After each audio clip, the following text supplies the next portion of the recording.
আমার রেসিপি হচ্ছে আড় মাছের কালিয়া।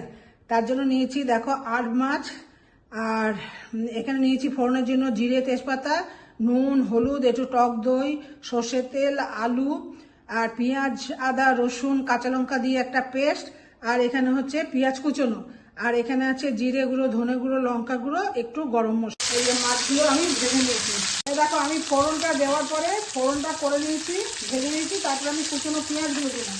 পেঁয়াজগুলো একটু ভেজে নিয়ে এরপরে দেবো আমি ওই যেটা পেস্ট করে রেখেছি পেঁয়াজ, আদা, রসুনের, সেইটা দেবো। পেঁয়াজটা গোল্ডেন করে ভাজা হয়ে গেছে, এবার দিয়ে দেবো পেঁয়াজ, আদা, রসুনের পেস্টটা। তো আমার পেঁয়াজ, আদা, রসুনের পেস্টটা ভাজা হয়ে গেছে, এর সঙ্গে আলুটা আমি আগে ভেজে রেখেছিলাম, দিয়ে দিয়েছি। এখন আমি সব গুঁড়ো মশলাগুলো দিয়ে দেবো। দিলাম হচ্ছে নুন, এরপর দিলাম হলুদ,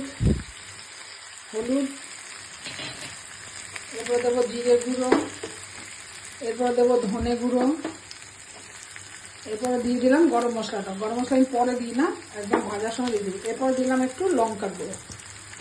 এবার এইগুলো আমি কষিয়ে নিয়ে জল দিয়ে দেবো। মশলাটা আমার কষা হয়ে গেছে, এরপর আমি ফেটিয়ে রাখা দইটা দিয়ে দেবো। সবটা আমার কষা হয়ে গেছে, এবার আমি জল দিয়ে দেবো। মাছটা অলমোস্ট হয়ে গেছে, এবার আমি একটু ঘি দেবো, আর ঘি দিয়ে নামিয়ে নেবো। ঘিটা দিয়ে দিলাম।